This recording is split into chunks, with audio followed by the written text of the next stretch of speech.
they are able to radicalize and target and exploit a generation of young boys, in particular, away from healthy masculinity and into an insecure masculinity that requires the domination of others who are poorer, browner, darker, or a different gender than them. And she's exactly right. Republicans are able to weaponize a skewed version of masculinity in order to convince young men to vote against their own interest. Republicans in Florida have canceled elections for the 2025. Yes, that's right. The commissioners who actually voted for ICE agents to deputize their police force so that the police force of Miami-Dade could act as ICE agents have now decided, without any approval from the voters, to cancel the mayoral elections as well as the commissioner elections, pushed it down to 2026 without any authorization, without actually speaking to the voters to see if they wanted this to happen. The Republicans in Miami-Dade have decided to cancel the election process. Do you understand that that is a break of democracy? Do you understand that our Constitution affords us the right to be able to vote people into power, also vote them out of power? But yet the Miami commissioners and the mayor of Miami have decided to cancel the elections, push it down the road to the next year. Does that even seem like democracy to you? How do a bunch of people that actually were immigrants coming into this country are now trying to dictate when we are allowed to exercise our right to democracy in this country? How is Miami able to get away with this, and why is it that nobody's talking about it? When you see this, if you're as outraged as I am, you need to hit follow, share, repost this, favorite, add it to your story, because this cannot stand. Democracy is universal. It is 100%. This Republican Party in Miami does not get to decide when they get. My hope is that we're able to resolve this as quickly as possible. I'm ready to negotiate. Bernie's ready to negotiate. I mean, we are all open and ready to. Is anyone actually negotiating right now? No, but let me reiterate one point. Republicans aren't in town.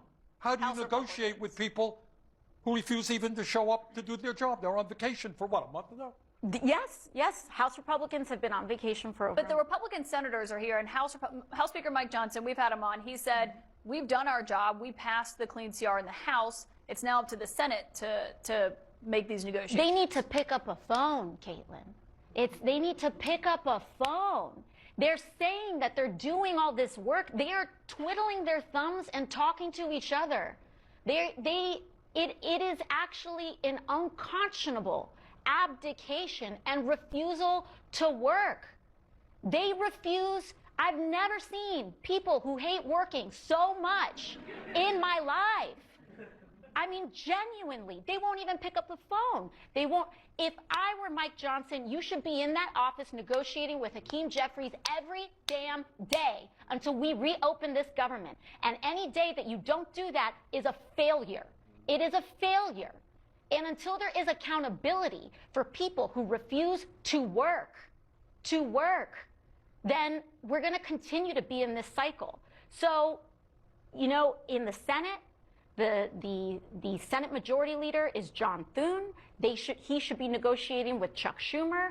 President Trump should be having congressional leaders in the White House. Do you see that every day? No, you don't, because they're playing golf and they're going to Mar-a-Lago, and the House and Republicans in the House have been on vacation for weeks now. We are here in Washington, D.C. We are ready to work. We are ready to strike a deal. We're not here to just be my way and the highway about everything. But what we're also not going to accept is the complete collapse of the American healthcare system, so that just because the Republican Party has decided to take 1 million federal workers hostage. Hey, it's Joe from Georgia. You know, yesterday Politico did break this story about thousands and thousands of leaked messages coming off the Telegram chat. And the people who were doing it were young Republican leaders from several states. And they joked about putting liberals in gas chambers, slavery, using the N-word multiple times, and talking about even this, as you see the word right there, is epic. Now, the person who said that, oh, look, here is the Speaker of the House, by the way. That's Mike Johnson. Well, this young man who is a leader of the young Republicans, Bobby Walker, he said, right there, is epic. Think about that. Now, looking at him, I would say maybe if anyone was ever going to do anything with him in that manner, it would have to be. That would be the way he would do it. House Speaker Bobby Walker, what do you think? The craziest part about the political leaked messages for the young Republicans that are so proud of the shit that they say is that I tried to post each and every one of those screenshots on TikTok and TikTok removed them. And it's because they're literally horrendous. Mind you, the screenshots that I were trying to post are censored. So you literally cannot defend this stuff. No one in that group chat should ever be employed by anyone in the party. And honestly, if Republicans don't denounce this, they're just setting the example that it is okay to do this. This is what the future of the Republican Party looks like, and that's scary. What kind of kids has J.D. Vance been around? Because J.D. Vance said that text thread between the young Republicans is just what kids do. JD, are all the kids that you know psychopaths? Because the kids that I've known didn't sit around talking about how they loved the mustache man. They didn't say that they wanted to kill their political opponents either, or set them on fire. Also, are these kids? Because they look like fucking adults to me. A couple of them have full beards. I don't think any of these people are in middle school. And I think that is the point at which that behavior would still be considered incredibly severe and would require some form of intervention. But these are just piece of shit adults. I'm sorry to tell you. These are adults that are actively harming our society. Do you guys know what a society is, or what a society is supposed to be? It's supposed to be a group of people that are living together with an agreed upon set of rules that are contributing to each other's well-being. But it seems like you guys are more interested in introducing some kind of caste system where some people are getting their necks stepped on consistently. And I will tell you that unfortunately for you, it's the majority of us that are not interested in that. I would urge you to reference your history books to see what happens when the majority of people don't like what the government is doing. And as far as these fucking dweebs, we're going to make sure that they understand that we don't like people that talk like that. See, my point is that kids tell stupid jokes. It's what young kids do. They tell stupid, edgy, sometimes hateful jokes. And I don't want to grow up in a country where kids telling stupid, edgy, very hateful jokes can ruin their career or their future. Like, that's fucked up. Everyone that votes no is going in the gas chamber. When do we bring that side out? I'm going to create some of the greatest physiological torture methods known to men. We only want true believers. Can we fix the shower? Gas chambers don't fit the mustache man aesthetic. I'm ready to watch people burn. Gotta pretend like we like them. Hey, come on in, take a nice shower and relax. Boom, they're dead. That sounds like a bunch of young men making jokes to you? I mean, they put the laughing emoji on the text, so yeah, of course they were joking, duh.